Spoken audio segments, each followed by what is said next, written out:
بسم اللہ الرحمن الرحیم۔ السلام علیکم۔ اردو وائس اسٹوریز کے محترم سامعین، آپ سے گزارش ہے کہ چینل کو سبسکرائب اور لائک کر لیں اور گھنٹی کے بٹن کو دبا لیں تاکہ ہر نئی آنے والی ویڈیو آپ کو فوراً مل سکے۔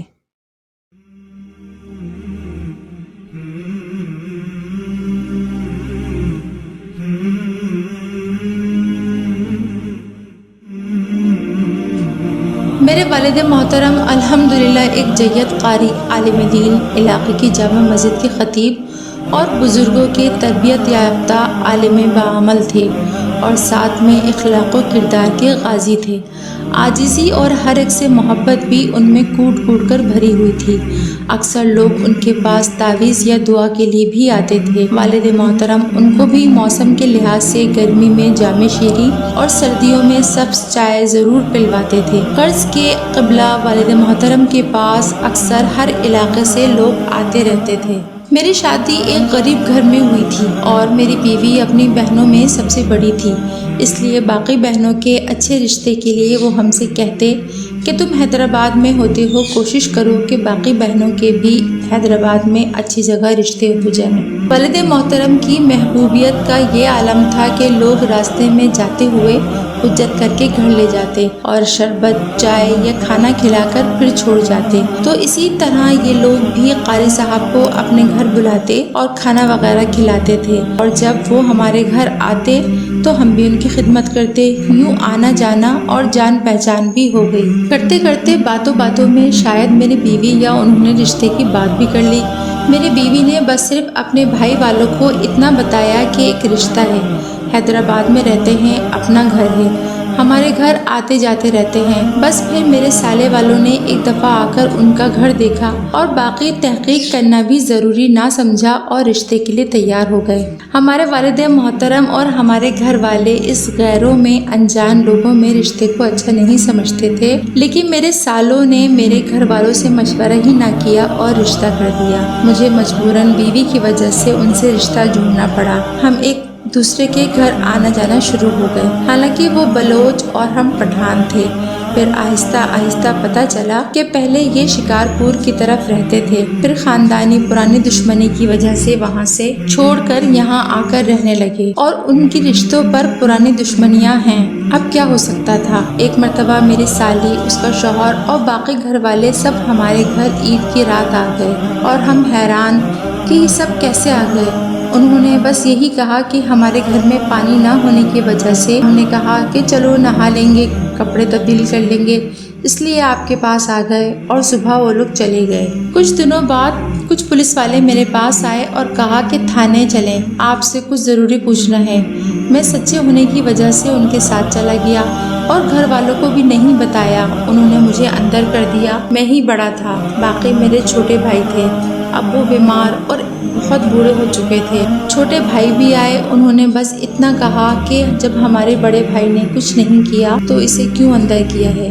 انہیں کیا معلوم کہ یہ پیسوں کے لیے کچھ بھی کر سکتے ہیں، انہیں بس کہیں سے حرام پیسے نکالنے کا موقع ملے۔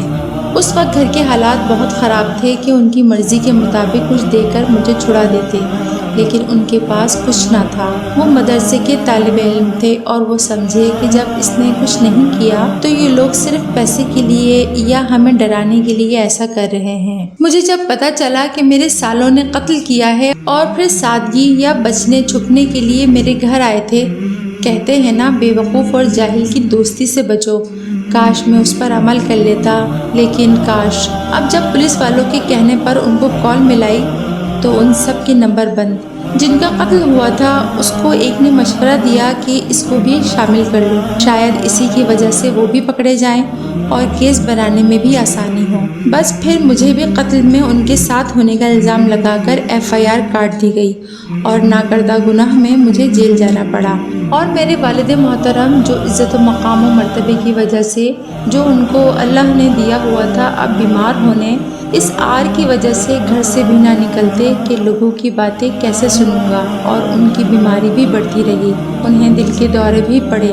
گھر والے تسلی بھی دیتے کہ جلد ہی بھائی آزاد ہو کر آ جائے گا، لیکن ابو کو اس عدالت کا معلوم تھا کہ یہاں انصاف کے لیے نوح علیہ السلام جتنی عمر اور قارون جتنے خزانے کی ضرورت ہے، اور یہ پاکستان میں قانون ایسا مکڑی کا جالا ہے جس میں کمزور اور غریب پھنس جاتے ہیں، اور مالدار و طاقتور اس قانون کو ہی توڑ کر ختم کر دیتے ہیں۔ بس پھر جو نہ ہونا چاہیے تھا وہ سب کچھ ہوا۔ میں اپنے سچ پر قائم تھا، مجھے اپنے اللہ پر پورا یقین تھا کہ اللہ میری مدد ضرور کرے گا، کیونکہ جس کا کوئی نہیں ہوتا اس کا اللہ ہوتا ہے۔ جس نے جھوٹی FIR بنا کر مجھے اندر کرایا تھا، کچھ دنوں بعد وہ دل کے دورے سے مر گیا۔ مجھے یقین تھا کہ اللہ میری مدد کر رہا ہے، لیکن میرے والد محترم بھی اس صدمے کو نہ سہ سکے۔ جس طرح حضرت یعقوب علیہ السلام نے حضرت یوسف علیہ السلام کے غم میں رو رو کر آنکھیں گوا دی تھی، اسی طرح والد محترم صدمہ نہ سہ سکے اور اس غم میں جان دے دی۔ میرے چھوٹے بھائیوں پر، گھر والوں پر